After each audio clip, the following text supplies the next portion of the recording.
Listener discretion is advised.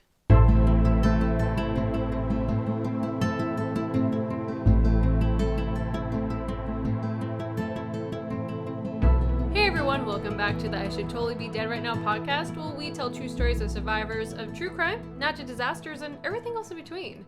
How's it going, Michelle?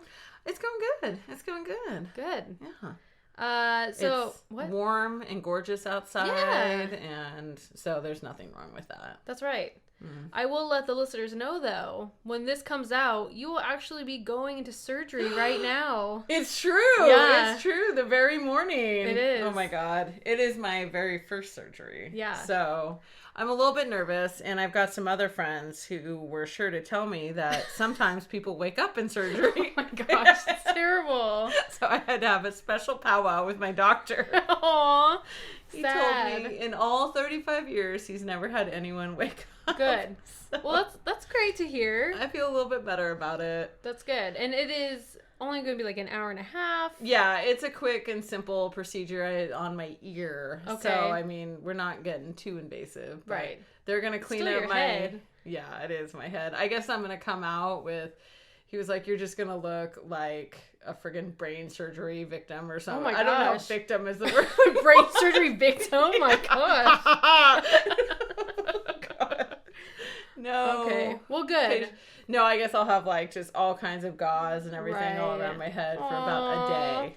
And So sad, though. I know, I am a little bit nervous. Well, everyone, right now, send some white light, some prayers. Thank you. Whatever you believe in, send them Michelle's way. Yeah, so I can And- have a good. I'm vaguely terrified I'm gonna have like an out of body experience and Oh, really? watch the whole thing or Ooh, something like that'd be that. crazy. Well, you My- can tell it on the podcast. My soul is gonna pluck me out Oh and my have a little gosh. powwow with me. Don't you fucking dare. Oh my God. I would lose my shit. Yeah, could you imagine? No. Oh no, I Okay. won't die. Okay, good. So just cleaning out some ear thing. Yeah, they're bone plugging some random hole and sounded awful. Oh, no, I have a weird hole in my ear, so it Yeah. like instead of just flushing out like any normal ear, it just socks away all that dead Like in skin a and pocket. in a pocket. And so now there's like dissolved bone in there Blech. and yeah, it's hella gross. So he's going to clean it all out Okay. and put a little manhole over the What? hole in my I know, barf. Well, what are we drinking? Okay, we are drinking Steak Haze. So Ooh. let me tell you a little story, Caitlin. Okay. I was so excited. So I was on Amazon. Mm-hmm. I wasn't even drunk, probably a little high.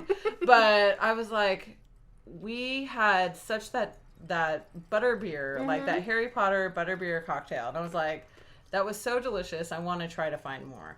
So I bought all these Harry Potter cocktails. Okay. Great. Harry Potter cocktail books. Oh my God. And then I bought this other one called Fancy as Fuck. And I was like, that sounds awesome. And so I get all these cookbooks.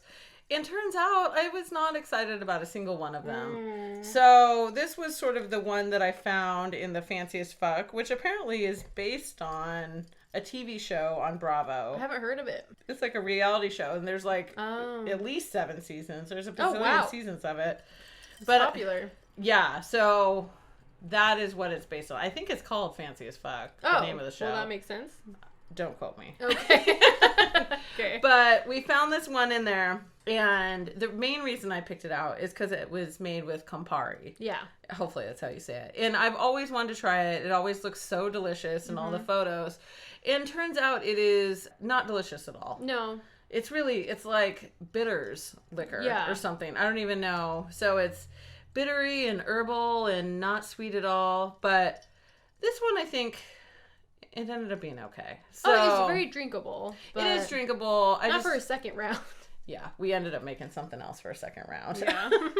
So it has citron vodka in it. It's Yum. an ounce and a half of citron vodka, 3/4 of an ounce of the Campari. It has like another ounce of orange juice, or a half ounce of orange juice, half ounce of lemon juice, and a half ounce of simple syrup. And then you top it all with champagne. I mean, and it's this gorgeous sort of peachy orange color. Yeah, it's cute. It's super cute. But it's really more of looks than taste.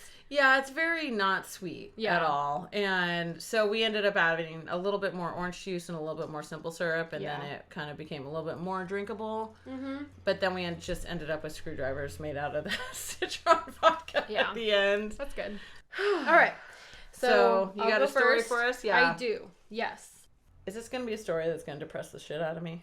I think it usually starts out with depression and then it ends up with like victory. So that is true. Yeah. You do usually sort of pull it out in the end. I try. I mean, they're survivors. So as long as you survive, it's going to have a good ending. So don't worry, everyone. This story is about Anna Nasset. So Anna is around 30 years old and lives in Port Townsend, Washington. So hey, neighbor. Okay. Washington State. Yeah. Got it.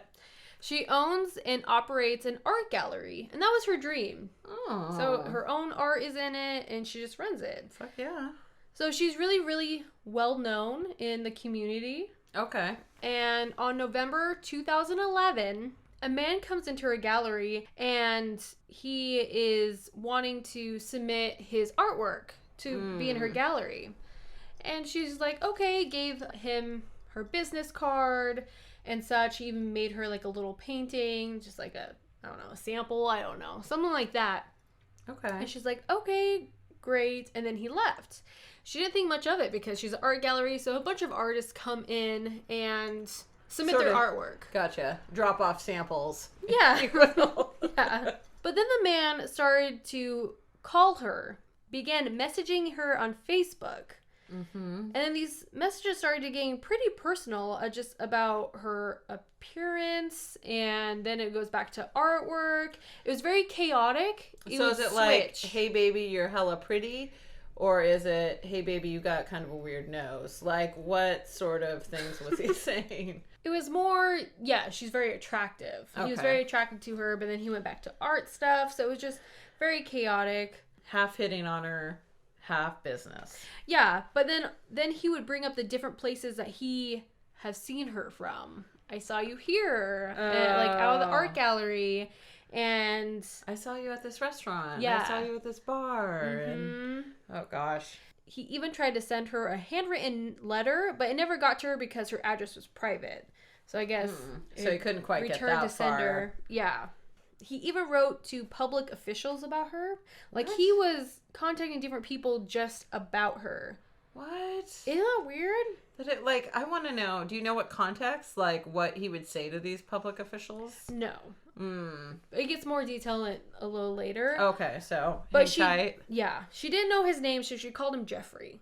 Okay. So he's known as Jeffrey right now. But now these messages are getting a little bit more vile, a little bit more violent. A little bit more intense. Exactly. And it was to the point where she would have friends stay with her at the gallery. She had people walk her to her car. I mean, so she's on high alert. Yeah. She's freaked out, which I get. Ugh. A friend finally convinces her to go to the police. And the police actually knew the man she was talking about because he had a reputation of stalking people. Oh, so he is, or she is not his first victim, no. if you will. Okay. I say if you will so fucking much. You know what? I think my sister has noticed that. She's like, I want to make Michelle a shirt that says if you will. Yeah. It's so embarrassing. Well, and if you listen to like more than one episode, like sort of back to back, it's like, if you will, if you will, if you will, essentially, if you will. And it's like, I want to kill myself. I just like, and I say it in normal conversation all the time. Yeah. And so, that's not bad. Oh God. And then once I start drinking, it just pops out all the time. So continue on, if you will. So who she was dealing with was 37-year-old Fraser Wrightford, something like that. Don't really care. Yeah, I was like, bleh. But apparently, his first stalking victim was in 2009, and it was an old high school classmate. And he would stalk them, and then he would stalk the counselors that he was going to. Oh my God. But he would stalk them. He even stalked a prosecutor, district attorney, and officer as well. So he was just stalking people, and he had 12 prior stalking crimes against him and also 16 protective orders against him as well. Holy shit. Oh, wow. So Anna did some research and it looks like he has paranoia schizophrenia. Oh, gosh. So it also goes in kind of to the mental kind of thing as Yeah. well. But he's been down this road before a lot of times. I wonder if he's off his medication. Because my understanding with, and I could be completely wrong, but especially with paranoid schizophrenics, is they'll be on their medication and sort of start to think straight again. Like, I feel And better. So I feel don't need better, my and then medication. immediately take themselves off of their medication, and then it all sort of comes back. Right. And the paranoia force. and stuff, and oh gosh. So she was able to get a protective order or restraining order against him. But that did not stop him. I was gonna say, did that really do much? No. But in 2012, he pled guilty to a misdemeanor harassment charge and was sentenced to 364 days in jail. So not even like, it's shy of a year. Like, I just know. one day. I wonder if like the year is the maximum, or you know. can't quite get a year. I don't know. That's weird. I know. But he was finally out of her life, and she felt like she could breathe just a little bit. But she was still always looking over her shoulder. That would be super scary. Once he got out in 2013, it was still quiet. It was still quiet, and he still had that protective order against him. But what he started to do was write letters to the police about Anna. So like, she's a shady bitch. You need to watch out for her. That type of thing. Well, it's pretty much saying like Anna is evil and she should die this way. But that wasn't a violation of his protective order because he didn't say I was going to do this, or it wasn't directly sent to her. It was sent to the police. What the fuck ever. It was Right? threatening enough. Come Right? on. But that, I mean, stalking is really hard to prosecute. It just Ugh. really is. Because with stalking, is like if you sent someone a dozen roses or surprise them at work with a coffee, that's not illegal. But stalking is the only crime that behavior is illegal if you take it into context. I So, see. I mean, Yeah, I mean, I see what you're saying, because a lot of the things that stalkers do, if you will, is very nice, you know, but there's malice behind it, and the whole sense of, you know, you're being followed and you can't get away from this person. exactly. I mean, you know, oh God. She states, he really walked a fine line of knowing how to continue to stalk me, but fall within his legal rights. Oh God. That's terrifying. Right? But so finally, after dealing with this for so long, in October 2013, she closed her gallery due to psychological toll. Oh, are you serious? Yeah. This motherfucker. Well, just because every month she would have like this gallery, Like a big event? a big type? event, and there was like 200 or more people, and police were afraid of her safety and everyone else's safety if he came and like did something, and it just became too much for her to even sell her stuff because she was so paranoid of like watching the door, making sure that he's not there. My God. So it really just took a toll on her. That is upsetting that it really kind of took away her livelihood Right? and everything. Oh. It was even to the point, so she moved into a different apartment, and this was like a 3-plex or 4-plex, and it was to the point where he tried to get an apartment there as well. Oh my God. And it was so hard on her. Like, she just couldn't comprehend, because this apartment was only 500 feet away from her gallery. And so she felt a little safe to be just in this 500 square feet. Oh. But even him trying to get an apartment in the same triplex, Well, it's and just him knowing that much detail about her life, like where she's applying to get apartments. Mhm. Oh my God, that's terrifying. Her dad fell with cancer. Oh. I know.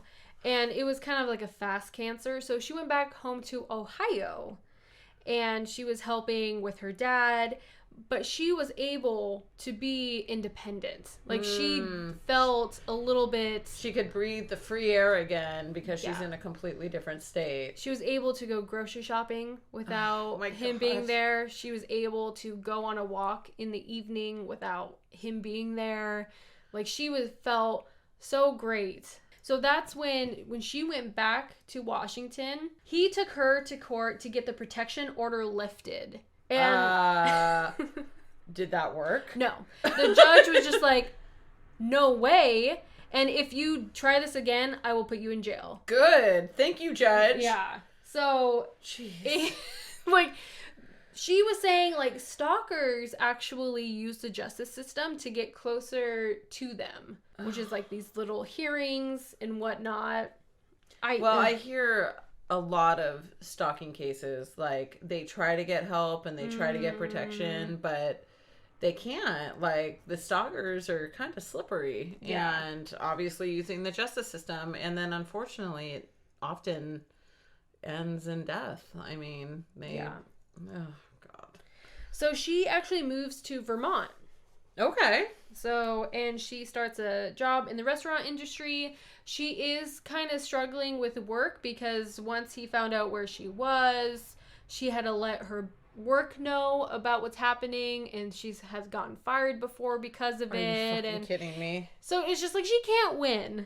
Who is the asshole who'd be like, "Oh, girl, I'm sorry to hear you're being stalked. Oh, by the way, you're fired." Right?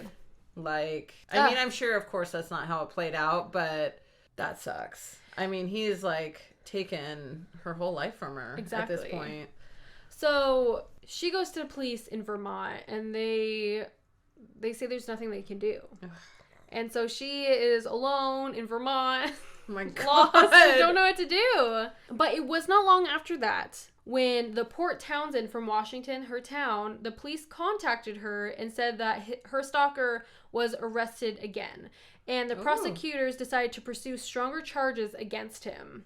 So was he stalking somebody else or was he stalking her still? It was her case still, but he was stalking someone else as well.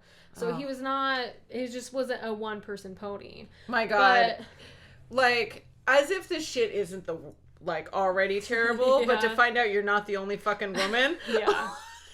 Now I'm mad, and now I'm gonna have to do something about it. Yeah, but this case was all about her. So it was just her case that was being prosecuted. So it took several years to build a good case against him because she was saying that she was her own detective. She would log every single thing that he did, log every time he messaged her, when she saw him, everything. She would just make sure she had a good log about it, and that was enough evidence to prosecute him. But a 2009 report from the BJS said that the 40% of stalking cases that were reported to police, only a fifth of victims pressed charges, and only 8% of stalking perpetrators are arrested. 8%. Isn't that crazy? Well, I bet a lot of it's not reported. Right, but even so, it's just hard to, like, those illegal behaviors. It's hard to justify that as criminal or being not, I get it. It's, harassment or... Yeah. It's like when you have an abusive boyfriend or significant other or whatever, and then, but they're amazing in front of everybody else. Right. And so it's like... People don't believe you. Yeah, and it's like, no, he's really a jerk. I promise. And... like, nah, girl, I don't think he is. That's why abusers are really charming, because everyone's just like, I can't imagine that, and disgusting. Yeah. So they say that a good way for stalkers to be arrested is they may be arrested and prosecuted for a separate crime that is easier to prove, such as like assault or something like that. But of course, something would have to happen. So it's really hard. So in Anna's case, the prosecutors had to prove beyond reasonable doubt that a crime was committed. But with all of her evidence, it was pretty good for her for tracking everything. Yeah. I mean, my God. I sort of felt like I had been stalked in my teenage years, but now seeing Anna's story, I feel like maybe I was in fact not stalked. What happened? What happened?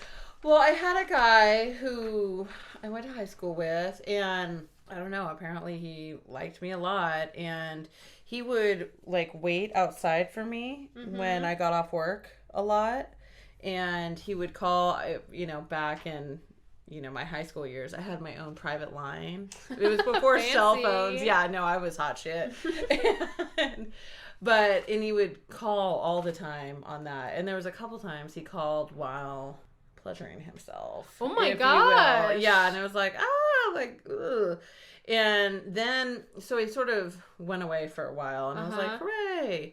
And then I ran into him when I was going to college, and he was like, oh my God, you're here again. Oh my and he like gosh. immediately broke up with his girlfriend, started waiting for me outside my work again, Ew. and all these things. And like, finally, I ended up like going on a date with him. Oh my God. Because I was a dumb bitch. Like, there's no other way. Well, no, you probably just thought, like, this is the only way that he'll leave me alone. No, it was kind of like, maybe I'm wrong, Yeah. and, you know, this is not fear, it's attraction, perhaps, or some such thing. So I went on a date with him, bowled the worst game of my life. I think I got a score of 31. Cute. And Did you have bumpers? No. Okay. That's why I Well, got that makes 31. sense. Okay. I did If you have end up 31 with bumpers, going that's down, like throwing my ball down the aisle next to me at some point. Okay, well. Just not a good bowler. I can talk. So we went out that one time, and then I just started avoiding him and just like not gonna talk to him, and eventually it just sort of faded away. Like, he stopped waiting for me, but it took a long time. I mean, it probably went over, I mean, if you include the high school time and the college time, it was like a 3-year time. That's crazy. And then he ended up, I think, getting together with the girl that he broke up with me for.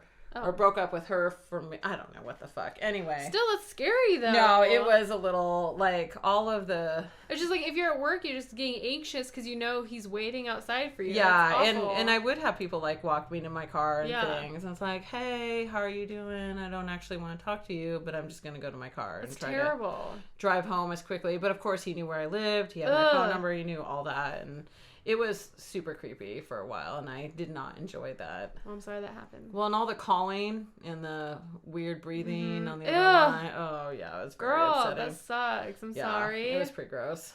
That's traumatizing. It was a little bit. It's like one of those things. It's like, that was weird, and but Yeah. I never told my parents. I Yeah. never reported it. I just. And you could have. Yeah, I mean, and it just didn't occur to me that it was as serious as it probably was. Right. And which I think is unfortunately the case with, so, and it's like, I didn't want to be rude to him. Right. I mean, hence the reason I ended up like going out on a date with him. And it's like, I don't like you at all. And Yeah. here I am probably trying to please you and yeah. And, so I didn't feel good about myself even after that. Yeah. Like, I felt like I handled it all shitty and just, I don't know. It's you got through it though. yeah, I did get through it. And actually I ended up moving out of state. So that probably solved a lot of my problems. Yeah, but that's sad still. That's traumatic. No, it was creepy. I'm glad you got through it, girl, but that's sad. Yeah, I did not enjoy that. I've found myself in some situations in my teenage years that, like, thank God, I should totally be dead right now. Right. I mean, honestly. Back to Anna. Yes. So they can finally prosecute him, and it goes to trial. And he doesn't want a jury by trial. He wants a bench trial. And a bench trial is when the judge decides if he's guilty or not. Oh, because he probably knows the jury is going to be like, he's going. Probably. But this allowed him to represent himself. So he was able to cross-examine Anna. What? Yeah.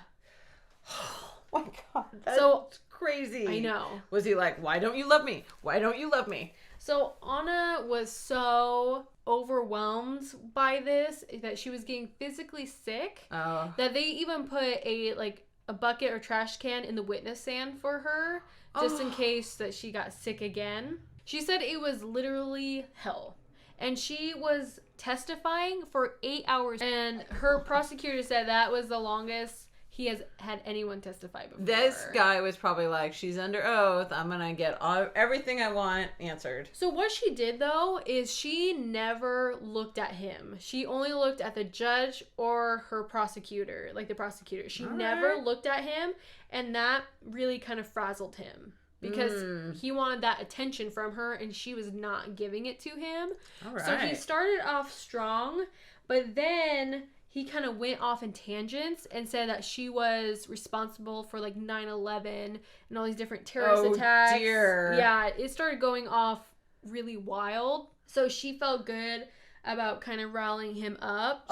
And he also... Sorry, what? Oh, just talking about how evil she is. And... Yes, yeah.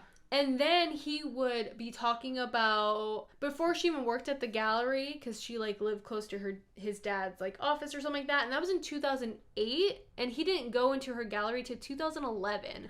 So she finally realized in that witness stand that he was following her since 2008. That is fucking terrifying. Isn't it? Oh, my God. And she didn't even know it? She didn't even know. Didn't even know until that moment. And, isn't that terrifying, knowing that you were being stalked and you didn't even know? Ugh. Good Lord. Schizophrenia is scary. Yeah. I mean, it always freaks me out, like, not being able to trust your own mind and not being able to really figure out what's real. Yeah. I mean, because I'm sure he fully believed to his core that she was, in fact, responsible for 9/11. And was this evil person that he perceived her to be. I did forget to say that she was afraid to keep going to the police because he saw that as her love for him. Like, giving him attention. So it was hard for her. So that's why I think she was taking down all the situations and then finally just giving it all to the prosecution for just one huge thing. That's what I think, but yeah, That's insanity. Isn't it? Ugh. But of course, the judge ruled in favor of Anna. Oh, I thought you were going to be like, say what? No. Like, I thought you were going to say for him, but... And then he released his verdict a month after. Oh, wow. Well, that's kind of how it goes. So once, like, especially in Oregon, once there's, like, the trial, they get the verdict, and then there's a sentencing hearing. Oh. And that can be pushed off for a few weeks.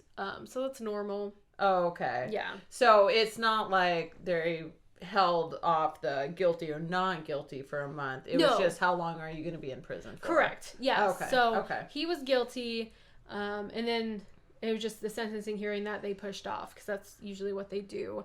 And usually at sentencing, victims can give a victim impact statement. And she actually, in her story, she talked about having an advocate. And she's very thankful for an advocate because she... And that's what you are, I Caitlin. know! But the advocate really helped her with, like, the trial prep and helping her with that victim impact statement and gave her updates on her case. So if you're ever a victim of a crime, ask if they have a victim advocate that you can have. Sometimes they're just automatically assigned, but I mean... It just really depends because there's so many cases and only so many advocates. But she was really thankful to have that advocate there.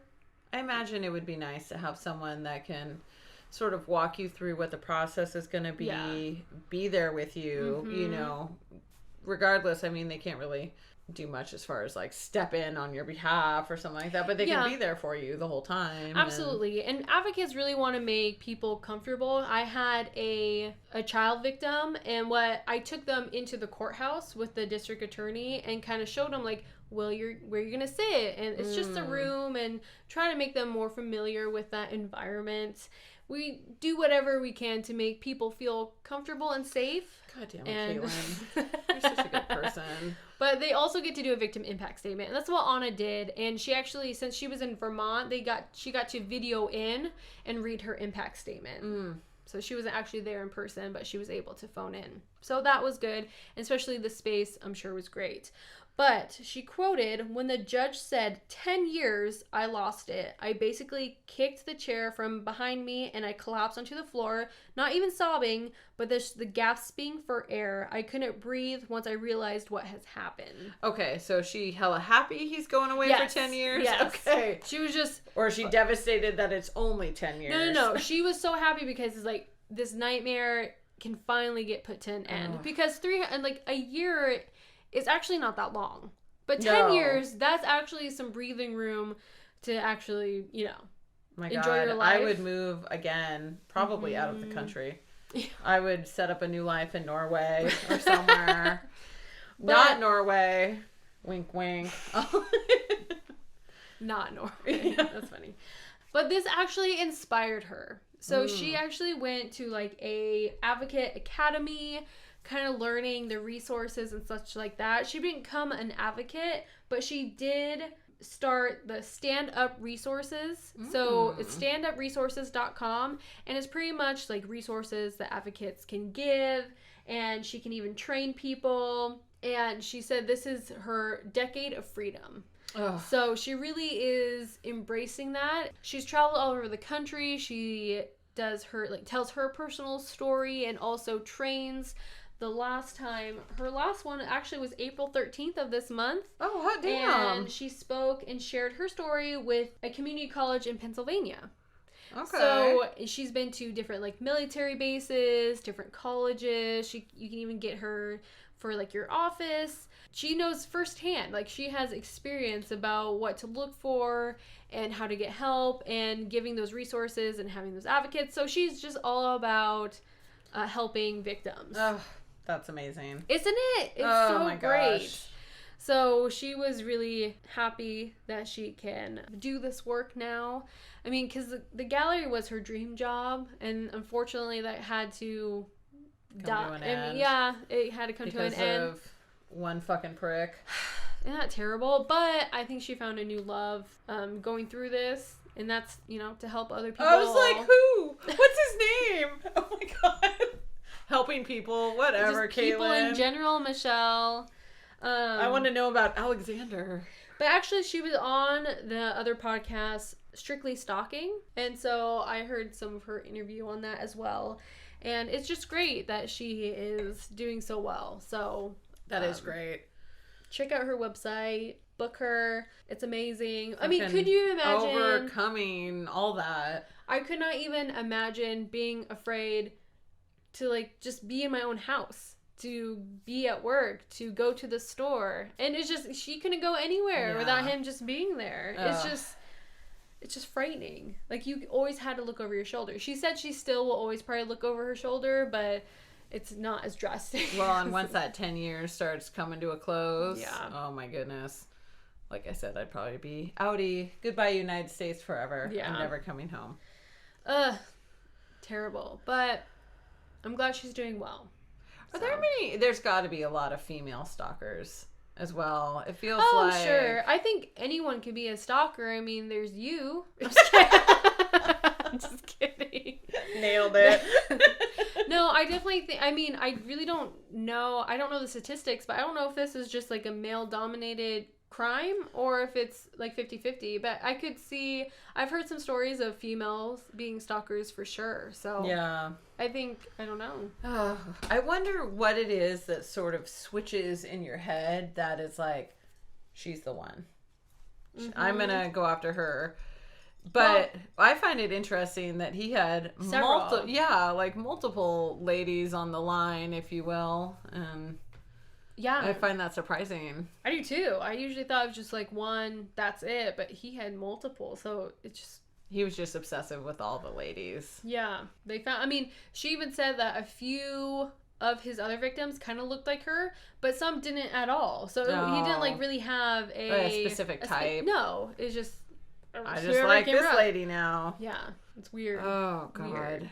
That's a very long story. So, well, mine's short, so don't you worry. Great. So, come on, Michelle. What's your story? All right. Well, I'm going to take us, not that far back. So, this is June of 2019. Oh, okay. And we are in Central California on the Arroyo Seco River. Cute. So, I apologize if I completely said that wrong.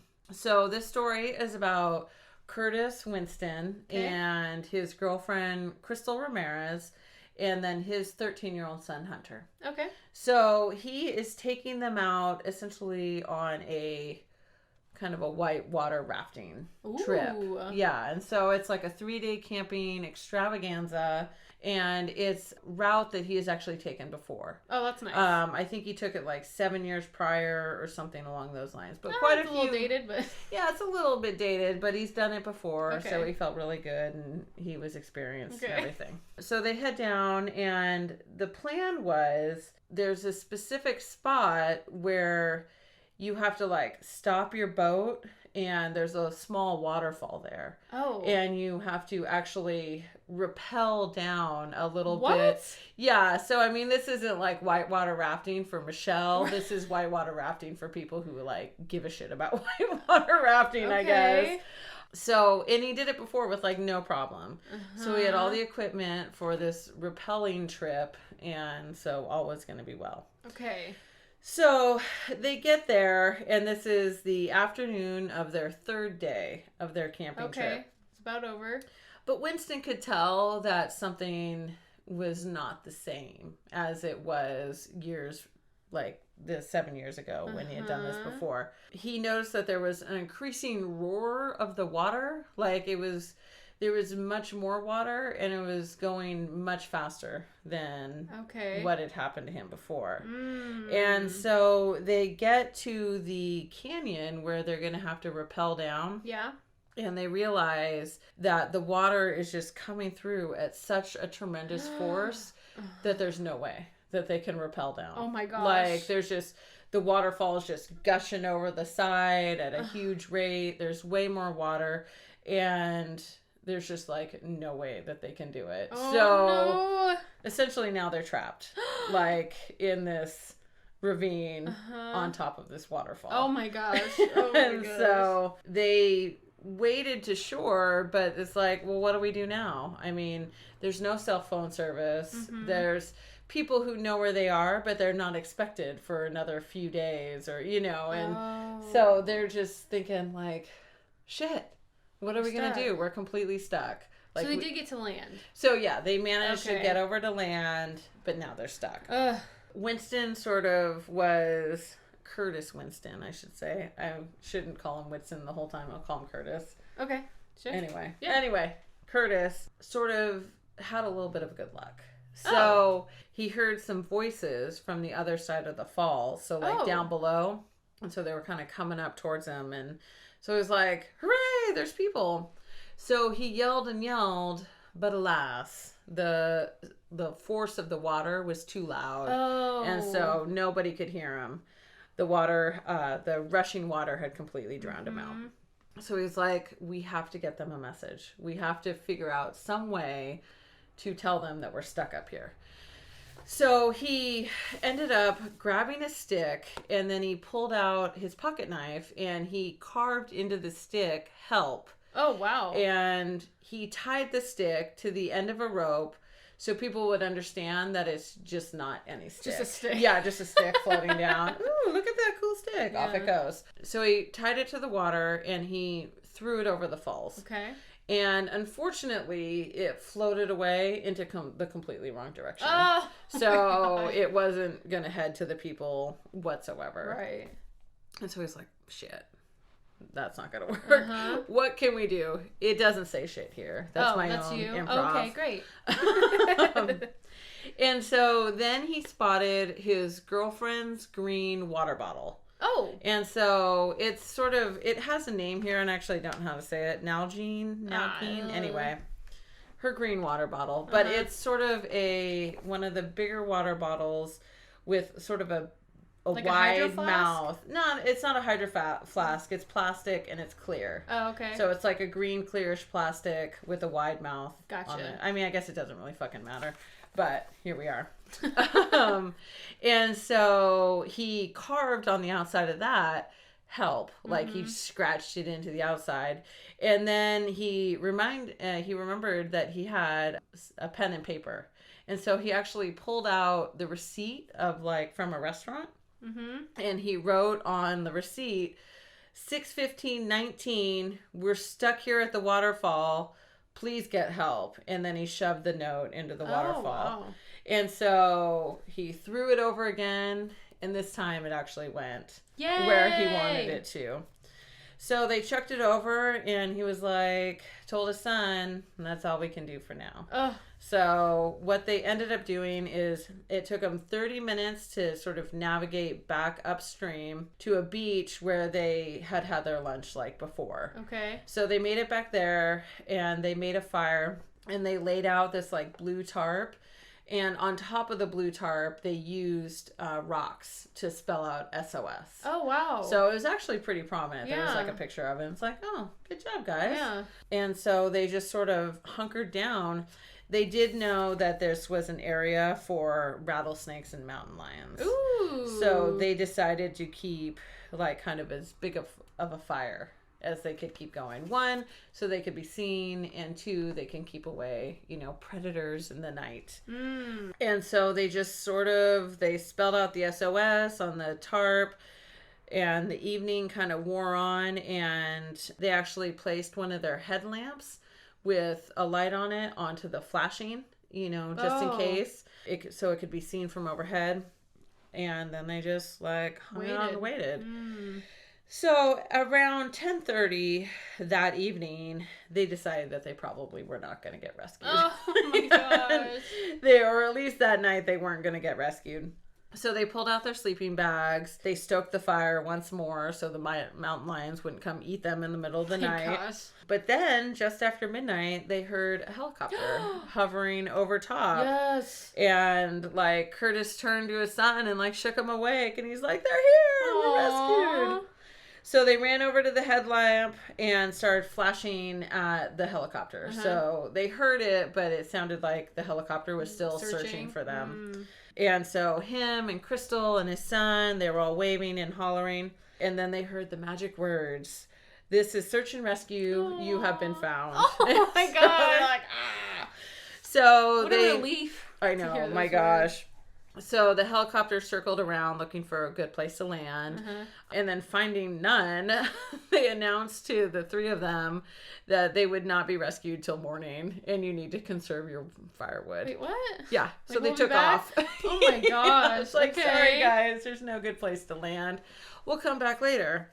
So the next morning, the helicopter returned, and they were able to lower a crew member down on a cable and then to lift them up individually. So they pulled them all out one by one, deposited them and their gear on the closest bluff where the helicopter could safely land. And so they were for them, it was a moment of pure happiness. And they all chatted with the officers who had rescued them. And they sort of heard the story of how they were rescued. So turns out that water bottle, a couple, I think, and with two girls, or it was two people, two men. And see, this is where, in this one it says two men had seen it, but in the other one it says two men and a daughter. And it was the daughter who saw it. Saw the green water bottle floating in the river. And they're like, oh. And so she waded out to go get it. And they look at it, and it's got the help scratched all in it. And they opened it, and it had the note in it. And so they're like, holy shit. As a kid, on the beach, I always looked for bottles with notes in it. No, I want to find one, but some old love note or something. Yeah, something just something cool. Except if I found one that said help, I'd be like, oh, what are we gonna do now? Well, and he was smart because he put the date on it. Yeah. Because I would just assume this is old shit. Yeah. No one needs help, and absolutely. But it had that day's date on it, so they knew. Freaking smart, man. Yeah, I know. It's all these things that I would have never thought of. It's oh, that's a good idea. Oh my gosh, that's a good idea. When we go metal detecting again, we'll find a bottle with a note in it. Be like, this is where the treasure's at. What if it's a scavenger hunt on your yard? Oh my God. Could you even imagine? No.